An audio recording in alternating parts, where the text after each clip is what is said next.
کرتے ہیں. چلیے بھائی ایک سوال ہوا ہے استواء علی العرش والا. اس میں یہ ہوا ہے کہ یہ جو تھے شیعہ عالم تھے کو مسمی صاحب بریلوی ایک مسمی صاحب تھے مسمی صاحب شیعہ عالم دین. اچھا اچھا. کوکب نورانی صاحب تھے مفتی حنیف قریشی صاحب تھے. دیوبندی جو تھے وہ بدل کے آتے رہے ہیں وہ ان کا مجھے نام ذہن میں نہیں ہے. اور اہل حدیث کے تھے یہ جو ہیں قاری خلیل الرحمان جاوید صاحب.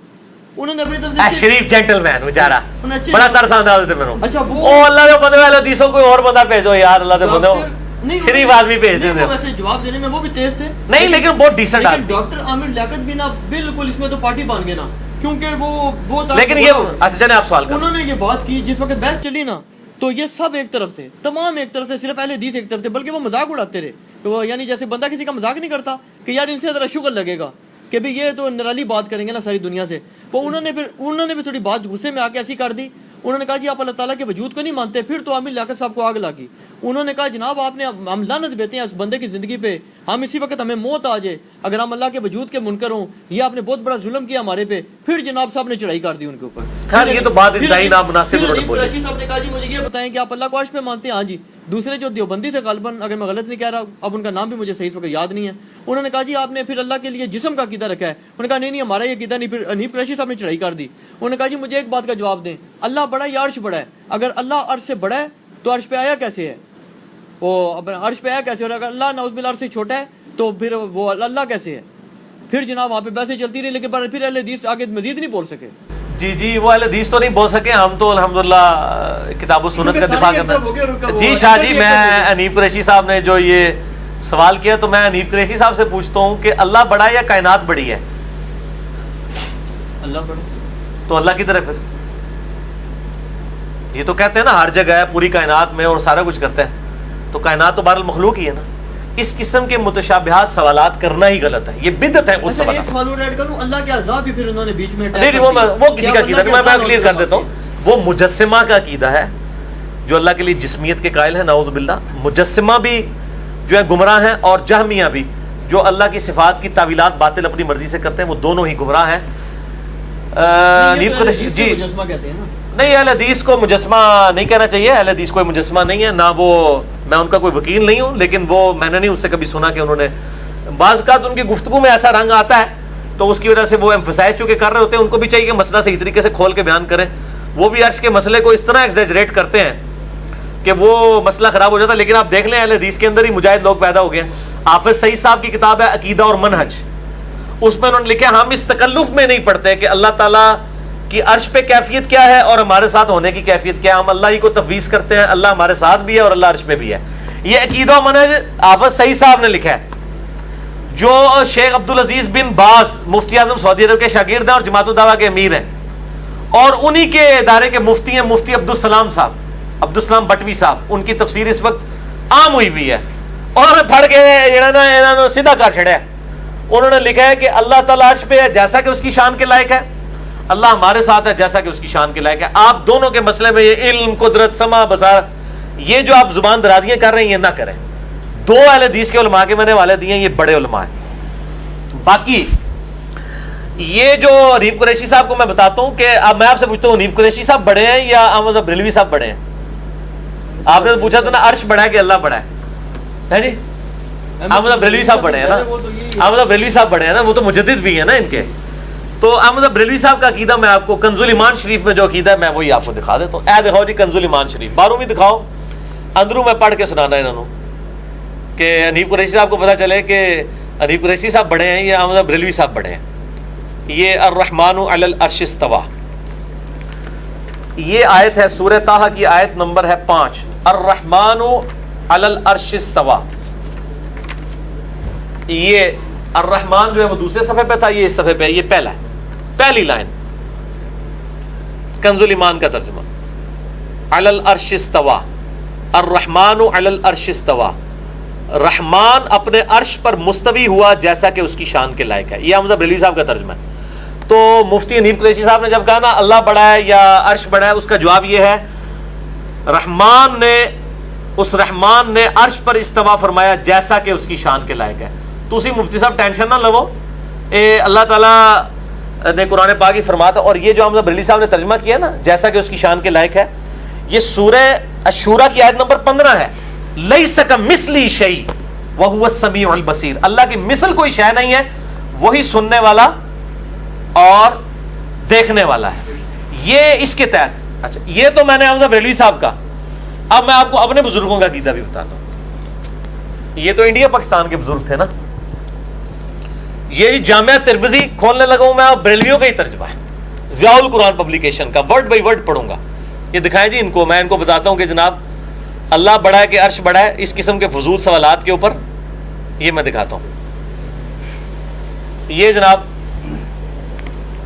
یہ لائنیں انڈر لائن ہوئی ہیں جی اس پیج کے اوپر، یہ ساری ان کو ایک بار دکھائیں. میں پھر ورڈ بائی ورڈ استواء علی العرش کا عقیدہ اہل سنت کی مین سٹریم کی کتاب امام ابو عیسیٰ محمد بن عیسیٰ ترمذی المتوفی 279 ہجری، جو جامعہ ترمذی کے مؤلف ہیں، شمائل ترمذی بھی ان کی کتاب ہے. انہوں نے کیا عقیدہ لکھا ہے ورڈ بائی ورڈ میں پڑھ کے اس میں آپ کو سناتا ہوں.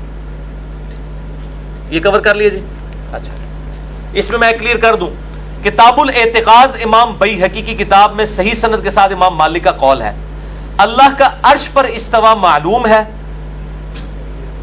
ایمان لانا واجب ہے، کیفیت مجہول ہے، ایمان لانا واجب ہے اور سوال کرنا بدعت ہے. وہاں پہ اہل حدیث عالم نے یہ عبارت پڑھی ہے، قریشی صاحب نے کہا جی آپ نے ترجمہ ہی غلط کیا ہے. ہاں تو اگلے دنوں ترجمہ کیا آگے، ہاں پروگرام بھی کینسل ہونا سی.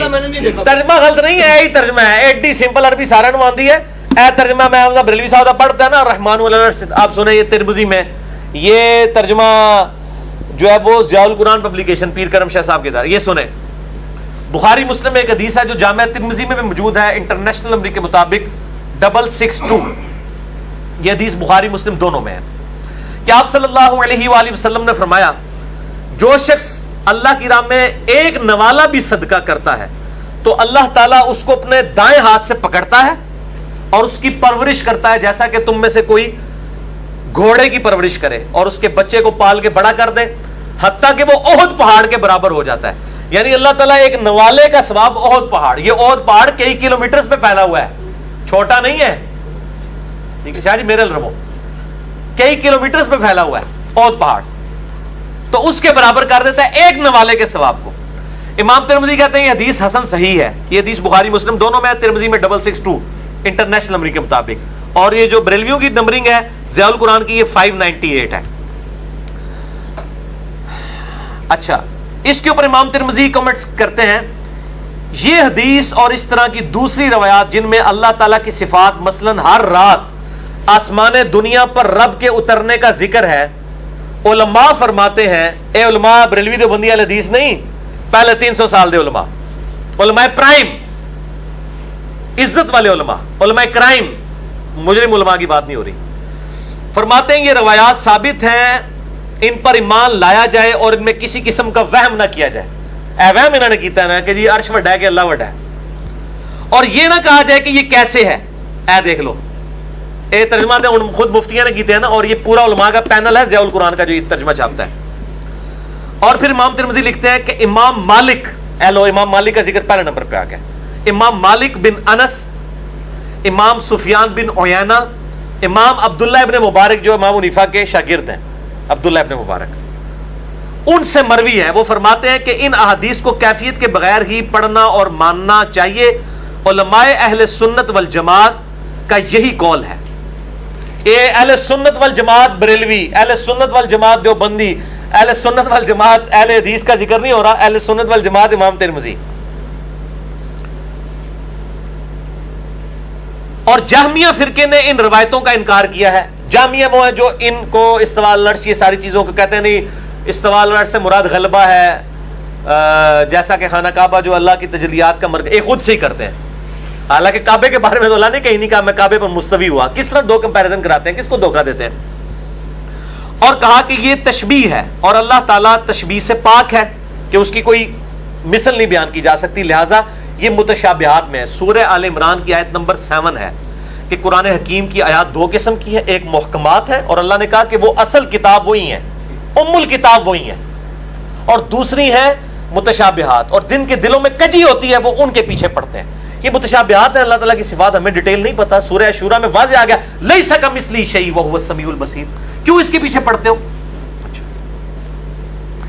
پھر امام ترمذی فرماتے ہیں اللہ تعالیٰ نے قرآن قرآن حکیم میں کئی مقامات پر ہاتھ، سمع اور بصر کا ذکر کیا ہے. یہ دیکھ لیں. فرقہ جہمیہ نے ان آیات کی تفسیر و تعویل علماء اہل سنت کی تفاسیر کے خلاف کی ہے اور کہا ہے کہ اللہ تعالیٰ نے حضرت آدم کو اپنے ہاتھوں سے پیدا نہیں کیا، بلکہ وہ کہتے ہیں ہاتھوں سے مراد قدرت ہے. جس طرح یہ کہتے ہیں استواء علی العرش سے مراد غلبہ ہے عرش پہ، اور غلبہ تو اللہ تعالیٰ کا ہر جگہ ہے. اسحاق بن ابراہیم کہتے ہیں کہ یہ جو جہمیہ کہتے ہیں کہ ہم یہ تشبیہ بیان کرتے ہیں، یہ مجسمہ والا جو معاملہ ہوتا ہے وہ مجسمہ کہنا شروع کر دیتے ہیں. اس کے اوپر کہتے ہیں کہ جب یہ کہا جائے گا کہ اس کا ہاتھ دوسروں کے ہاتھ کی طرح ہے یا اس کا دیکھنا دوسروں کے دیکھنے کی طرح ہے تو یہ تشبیہ ہوگی. لیکن اگر کوئی کہے کہ اللہ تعالیٰ کے لیے ہاتھ، سمع اور بصر ہے لیکن بلا کیفیت اور مثلیت کا ذکر نہ کرے تو تشبیہ کیسی ہوگی؟ اور یہ اس طرح ہے جس طرح اللہ نے خود اپنی کتاب میں فرمایا لیس کمثلہ شیء وہو السمیع البصیر. اس کے اوپر انہوں نے اینڈ کیا سورہ شورى پارہ نمبر 25 آیت نمبر 15 کے اوپر. وہ کہتے ہیں جب اللہ خود کہہ رہا ہے میری مثل کوئی شے نہیں ہے، ہم کب کہتے ہیں کہ اللہ تعالیٰ کا جب دایاں ہاتھ کے تو ہم یوں ایسے اشارہ تو نہیں کرتے، کبھی نہیں ہم نے اشارہ کیا. جیسا کہ اس کی شان کے لائق ہے، اس کا استواء علی العرش جیسا کہ اس کی شان کے لائق ہے، اس کی ہمارے ساتھ معیت جیسا کہ اس کی شان کے لائق ہے. دیکھیں اہل حدیث کی طرف سے بھی زیادتی ہوتی ہے. وہ بھی جب کہتے ہیں نا جی اللہ تعالیٰ ذات کے اعتبار سے ادھر ہے، علم، قدرت، سمع بصارت کے ساتھ ہمارے ساتھ ہے، یہ انٹرپریٹیشن علماء کی ہوئی ہے نا، علماء کر رہے ہیں نا. اب انہی کے اپنے علماء مان رہے ہیں کہ اس تعویل میں پڑھنے کی ضرورت نہیں. اور یہ ساری بحثیں آئی ہیں معتزلہ کی وجہ سے، جہمیہ کی وجہ سے. صحابہ میں آپ کو یہ کوئی بحثیں نہیں ملے گی. پھر یہ مثال دیتے ہیں جی صحیح مسلم میں حدیث ہے ایک لونڈی والی جو کہتے ہیں آپ صلی اللہ علیہ وسلم پوچھا این اللہ، اللہ کہاں ہے؟ اس نے انگلی سے آسمان کی طرف اشارہ کیا. جی فی السماء، ٹھیک ہے آسمانوں میں ہے جیسا کہ اس کی شان کے لائق ہے. لیکن اگر اس پہ آگے سے حنیف قریشی صاحب کہتے ہیں کہ اگر پاکستان کے نیچے کوئی ہو امریکہ میں، اس کے آسمان کا اشارہ تو نیچے کی طرف ہو رہا ہوگا، پاکستان والے کا اوپر کی طرف سے ہوگا. آپ بتاؤ اللہ کی طرح. یہ پھر اس طرح کے سوالات شروع ہو جائیں گے نا. جو ادھر ہوگا وہ ادھر اشارہ کرے گا. تم جہاں کہیں بھی رخ کرو اللہ ہی کا چہرہ پاؤ گے جو سورۃ البقرہ میں ہے جیسا کہ اس کی شان کے لائق ہے. پھر بخاری مسلم میں حدیث ہے کہ ایک دفعہ مسجد میں آپ کسی مسجد میں داخل ہوئے تو کعبے والی دیوار کے اوپر تھوک پڑی ہوئی تھی. آپ صلی اللہ علیہ وسلم نے وہ کھرچی اور آپ فرمایا یہ اور وہ راوی کہتے ہیں مجھے یاد نہیں، غالباً آپ نے یہ کہا تھا تم نے اللہ اور اس کے رسول کو تکلیف دی ہے. اور آپ فرمایا جب کوئی تم میں نماز کے لیے کھڑا ہو تو اس کا اللہ اس کے سامنے ہوتا ہے تو تم نہ تھوکا کرو. تو کسی سے ابھی ان کا یا رسول اللہ تو عرش پہ ہوتا ہے، یہ آپ کیا کہہ رہے ہیں؟ نماز پڑھتے ہمارے سامنے آ جاتا ہے. پھر صحیح مسلم کی حدیث ہے کہ رحمان کی 2 انگلیوں میں دل ہے ہر بندے کا، چاہے تو یوں پلٹ دے چاہے یوں پلٹ دے. یہ کہتے ہیں جب ٹوائلٹ میں جائیں گے تو کیا وہاں پہ بھی اللہ ہے؟ یہ سوال ہی کرنا غلط ہے. پھر ہم سوال کریں گے رحمان کے 2 انگلیوں سے دل باہر نکل جاتا ہے جب آپ ٹوائلٹ میں جاتے ہیں، یہ سلفیوں سے ہم سوال کریں گے. یہ بھی ایگزیجریشن کرتے ہیں. قرآن پاک میں دونوں طرح کی آیات ہیں. سورۃ المجادلہ میں ہے تم 3 نہیں ہوتے، چوتھا تمہارے ساتھ ہوتا ہے، تم 5 نہیں ہوتے، چھٹا تمہارے ساتھ ہوتا ہے، وہ تمہارے ساتھ ہوتا ہے تم جہاں کہیں بھی ہو. سورہ قاف میں نحن اقرب الیہ من حبل الورید، ہم تمہاری رگے جان سے زیادہ تمہارے قریب ہیں. اس کی تعویل کرتے کہتے ہیں فرشتے مراد ہیں. اور چلو انہوں تو چھاڑ دو، سورہ مجادلہ ہی چاہ جاؤ. تم 3 نہیں ہوتے، چوتھا تمہارے ساتھ ہوتا ہے، تم 5 نہیں ہوتے، چھٹا وہ تمہارے ساتھ ہوتا ہے. وَهُوَ مَعَكُمْ أَيْنَمَا كَانُوا، تم جہاں کہیں بھی ہو تمہارے ساتھ ہوتا ہے. پھر بخاری مسلم میں حدیث ہے آپ صلی اللہ علیہ وسلم نے فرمایا کہ تمہارا رب جس کا تم ذکر کر رہے ہو کہ تم کسی بہرے اور غائب کو نہیں سنا رہے، بہرے اور غائب کو نہیں سنا رہے. جو بہرا نہ ہو غائب نہ ہو وہ کیا ہوگا؟ سننے والا اور موجود ہوگا جیسا کہ اس کی شان کے لائق ہے. تمہارے سواری کی گردن سے زیادہ تمہارے قریب ہے. یہ سلفیوں نے بھی بہت بڑا فتنہ کھڑا کیا ہے اس حوالے سے، حنفیوں نے بھی بہت بڑا فتنہ کھڑا کیا ہے. میرا پہلے بھی کلپ اس پہ ریکارڈڈ تھا. دونوں زیادتی کر رہے ہیں. آپ دونوں طرح کی آیات پر ایمان لائیں اور آپ وہی کہیں جو سورہ ال عمران میں ہے کہ ہم تمام متشابہ آیات پہ بھی ایمان لاتے ہیں، یہ تمام آیات ہمارے رب کی طرف سے ہیں، اور پھر ہم دعا کرتے ہیں اسی میں ساتھ آیا ربنا لا تزغ قلوبنا بعد اذ ہدیتنا وہب لنا من لدنک رحمہ انک انت الوہاب. یہ آپ کہیں. علی بھائی آپ کی گفتگو سے 2 پوائنٹ بنے ہیں میرے. جی بنائے، 2 چھوڑ کے 100 بنائے. ایک تو یہ بنا ہے کہ مودی زبیر علی زئی صاحب سے میری ایک دفعہ بات ہوئی تھی اس مسئلے میں.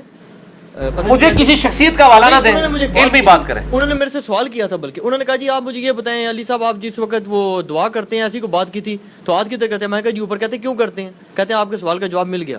نہیں تو ہم جب ایسی کو بات دعا کا قبلہ آسمان ہے تو اس کا جواب یہ ہے کہ پاکستان والا جب آسمان کی طرف ہاتھ اٹھا رہا ہوتا ہے تو ادھر ہوتے ہیں، امریکہ ہمارے بالکل قدموں کے نیچے ہے تو وہ ہاتھ تو نیچے ہو جائیں گے. اب اس کا کیا جواب ہوگا؟ زمین تو گول ہے.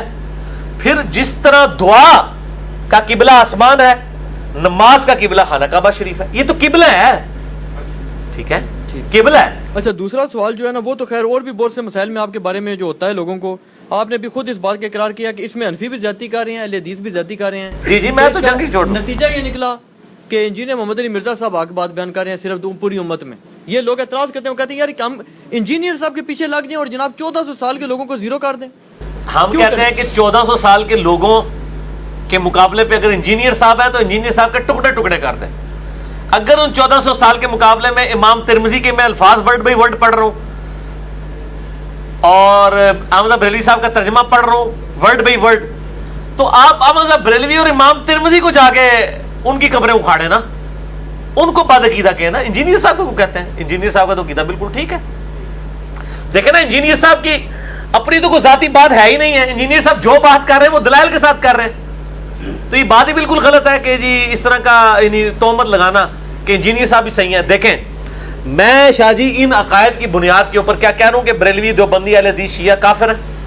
میں تو قادیانیوں جو اہل سنت کا ٹوٹا ہوا ایک آف شوٹ ہے, غلام احمد قادیانی دجال کے ماننے والے, اور دوسری طرف نصیریہ جو اہل تشیع کا آف شوٹ ہے جو شام میں حضرت علی کے لیے الوہیت کا عقیدہ نعوذ باللہ رکھتے ہیں مولا علی کے لیے.